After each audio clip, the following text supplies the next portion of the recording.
Hello friends, last வீடியோவில் வந்துட்டு session PHP session எப்படி ஒர்க் ஆகுதுன்னு சொல்லி பார்த்தோம்.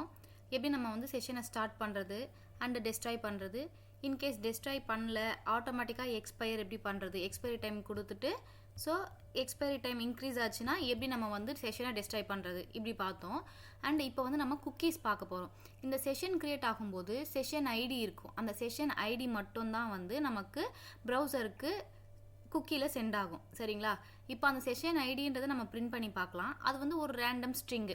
இப்போ நமக்கு சர்வருக்குள்ளே இருக்கிற எல்லா டேட்டாவையும் அது வந்து அனுப்பாது. இப்போ சர்வரில் செஷனில் நான் என்ன சேவ் பண்ணியிருக்கிறேன் அப்படின்னா, யூசர் நேம் சேவ் பண்ணியிருக்கேன், யூசர் சேவ் பண்ணியிருக்கேன், லாகின் டைம், எக்ஸ்பைரி டைம், இது எல்லாமே நான் சேவ் பண்ணியிருக்கேன். ஆனால் செஷன் ஸ்டார்ட் ஆனதுக்கப்புறம் வந்து செஷன் ஐடின்னு ஒன்று க்ரியேட் ஆகி அந்த செஷன் ஐடி மட்டும்தான் வந்து உங்களுக்கு குக்கீஸ்க்கு அனுப்பும்.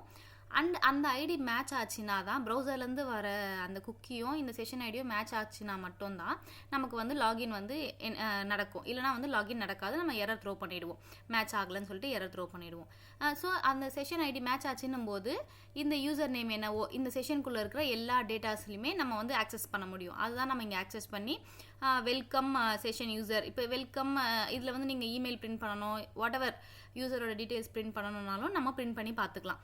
ஓகேங்களா? ஸோ டேட்டா ஃபுல்லாகவுமே வந்து சர்வரில் சேவ் ஆகிருக்கும். அதுக்கு வந்து ஒரு டோக்கன் மாதிரி வந்து ஒரு ஐடி க்ரியேட் பண்ணி அதை குக்கீஸ்க்கு அனுப்பும். ஸோ இது வந்து நம்ம குக்கீஸில் எப்படி இது சேவ் ஆகுது அப்படிங்கிறத நம்ம செக் பண்ணி பார்க்கலாம். ஓகேங்களா?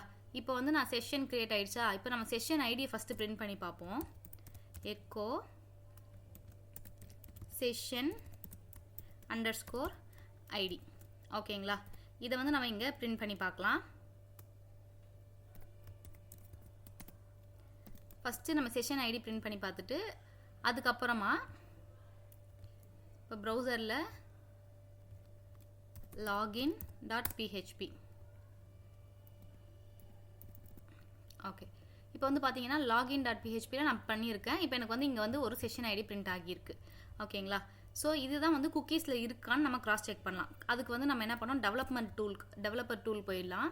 இதில் வந்து பார்த்தீங்கன்னா அப்ளிகேஷனுக்குள்ளே நமக்கு குக்கீஸ் இருக்கும். ஸ்டோரேஜுக்கு கீழே வந்து பார்த்தீங்கன்னா குக்கீஸ் இருக்கும். குக்கீஸில் வந்து நான் லோக்கல் ஹோஸ்ட் 8002ல் ரன் பண்ணிட்டு இருக்கிறேன்.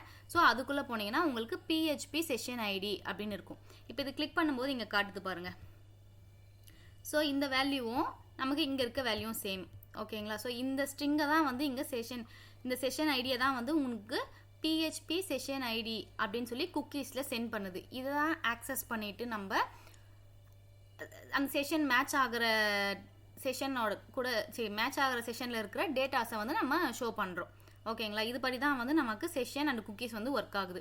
ஸோ பேசிக்காக ஒரு எக்ஸாம்பிளாக நம்ம சொல்லணும் அப்படின்னா, ஒரு கம்பெனியில் ஒரு எம்ப்ளாயி இருக்காரு அப்படின்னும் போது எம்ப்ளாயியோட டீட்டெயில்ஸ் எல்லாமே அட்ரஸ்ஸு, ஃபோன் நம்பரு, இமெயில், இது எல்லாமே வந்து கம்பெனியோட டேட்டா பேஸில் நம்மக்கிட்ட இருக்கும்.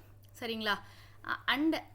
ஆனால் கம்பெனி வந்து அவங்களுக்கு என்ன கொடுக்க போகுது அப்படின்னா ஒரு ஐடி கார்டு தான் கொடுக்க போகுது. அந்த ஐடி கார்டு தான் வந்துட்டு இந்த செஷன் ஐடிங்கிறது. ஸோ இந்த செஷன் ஐடி வச்சு அவர் டெய்லி வந்து உள்ளே போகலாம், லாகின் ஆகி உள்ளே போகலாம்.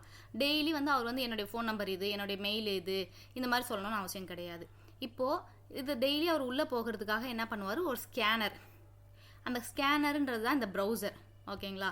ஸ்கேனருக்குள்ளே வந்துட்டு இந்த ஐடி கார்டை வைப்பார். ஐடி கார்டு வச்சதுமே அந்த ஐடி கார்டுடைய நம்பரை வந்து குக்கீஸ், அந்த நம்பர் வந்து அது வந்து ஆஃபீஸோட டேட்டா பேஸ்க்கு சென்ட் பண்ணும். சரிங்களா? இப்போ அங்கே மேட்ச் பண்ணி ஓகே இந்த குக்கியில் வந்து இந்த ஐடி நம்பர் வந்து அது மேட்ச் ஆகுதான்னு செக் பண்ணுது. டேட்டா பேஸில் மேட்ச் ஆகுது. இந்த மாதிரி ஒரு பர்டிகுலர் எம்ப்ளாயி இருக்கிறாருன்னு சொல்லி மேட்ச் ஆகிட்டு எஸ்ன்னு வந்துச்சுன்னா அந்த பர்சனை உள்ளே அனுப்பிடும், டோர் ஓப்பன் ஆகி. இல்லைனா நமக்கு என்ன பண்ணோம், இந்த மாதிரி வந்து யூசர் டஸ் நாட் எக்ஸிஸ்ட்னு சொல்லிட்டு நமக்கு எரர் த்ரோ பண்ணிடும். இந்த மாதிரி தான் வந்து ஒர்க் ஆகுது. ஓகேங்களா? செஷன் அண்டு குக்கீஸ், இந்த இது உங்களுக்கு புரிஞ்சிருக்கோன்னு நினைக்கிறேன். ஸோ குக்கீஸ் வந்துட்டு இந்த மாதிரி தான் வந்து ஒர்க் ஆகுது. அதே போல் வந்துட்டு செஷனுக்கு வந்து எப்போவுமே பிஹெச்பி செஷன் ஐடி அந்த மாதிரி தான் அனுப்பணுமா, வேறு நேமில் நான் வந்து அனுப்பக்கூடாதா அப்படின்னா நம்ம வேறு நேமில் கூட அனுப்பலாம். இப்போ அதுக்கு நீங்கள் என்ன பண்ணணுமா இருக்கும்னா, செஷன் ஸ்டார்ட் பண்ணுறதுக்கு முன்னாடி அந்த செஷனுக்கு நீங்கள் நேம் வைக்கணுமா இருக்கும். செஷன் நேம், இப்போ ஃபார் எக்ஸாம்பிள் மை ஆப், இந்த மாதிரி ஒரு நேம் கொடுத்துடுறேன். இப்போ வந்து இந்த இதில் வந்து என்னோடய செஷன் ஐடி வந்து போகும். அதை நம்ம செக் பண்ணி பார்க்கலாம்.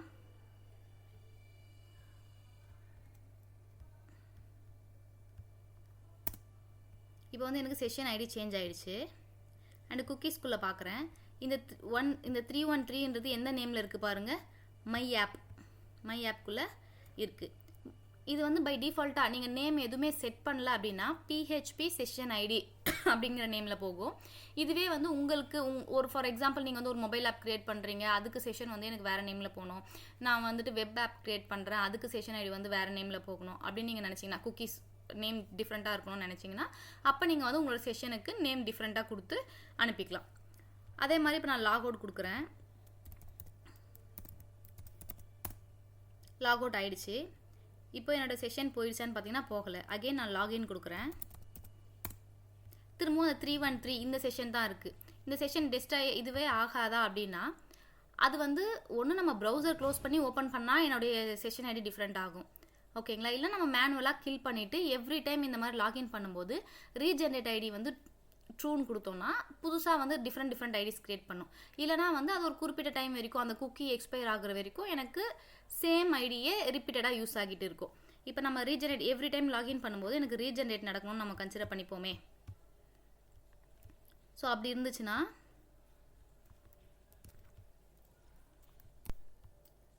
இப்போ நம்ம செஷன் ஸ்டார்ட் பண்ணுறதுக்கு முன்னாடி செஷன் ரீஜெனரேட் ஐடி இதை வந்து நம்ம ட்ரூன்னு சொல்லி கொடுக்கணும். ஓகேங்களா? இப்போ நமக்கு every time new session ID இங்கே மென்ஷன் பண்ணி பார்ப்போம். New session ID. இப்போ நம்ம இங்கே எல்லா இடத்துலையுமே வந்துட்டு ஓகே, இப்போ நம்ம பிரிண்ட் பண்ணி பார்க்கலாம்.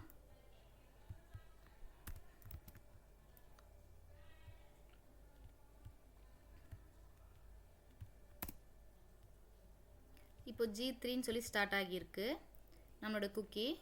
இப்போ நெக்ஸ்ட்டு அகெயின் இன்னொரு டைம் லாகின் பண்ணும்போது என்ன வருதுன்னு பார்ப்போம். ஸோ எவ்ரி டைம் நமக்கு டிஃப்ரெண்ட் செஷன் ஐடி நமக்கு க்ரியேட் ஆகுது. ஸோ உங்களுக்கு வந்து எவ்ரி டைம் டிஃப்ரெண்ட்டாக சேஞ்ச் ஆகணும்னு நினச்சா நீங்கள் வந்து எவ்ரி டைம் ரீஜென்ரேட் ட்ரூன்னு நம்ம கொடுத்துக்கலாம். ஸோ எவ்ரி டைம் லாகின் பண்ணும்போது டிஃப்ரெண்ட் செஷன் ஐடி நமக்கு க்ரியேட் ஆகும்.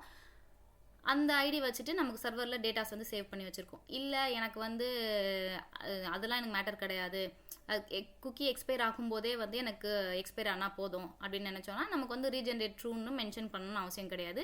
ஜஸ்ட்டு செஷன் ஸ்டார்ட்டு அதுக்கப்புறம் லாக் அவுட் பண்ணும்போது டெஸ்ட்ராய் பண்ணோன்னா வந்து நமக்கு என்ன நடக்கும்னா செஷன் அந்த சர்வரில் சேவ் பண்ணி இருக்கிற டேட்டாவை வந்து அது கிளியர் பண்ணிடுமே தவிர அந்த செஷன் ஐடியை வந்து அது டெலீட் பண்ணாது. ஸோ நமக்கு வந்து உங்களுடைய இது படி எப்படி உங்களுக்கு தோணுதோ, எனக்கு வந்து நியூ ஐடி வேணுமா இருந்துச்சுன்னா செஷன் ரீஜெனரேட் ட்ரூ கொடுத்துக்கலாம், இல்லைனா வந்து நம்ம நார்மலாக வச்சுக்கலாம். தேங்க்ஸ் ஃபார் வாட்சிங்.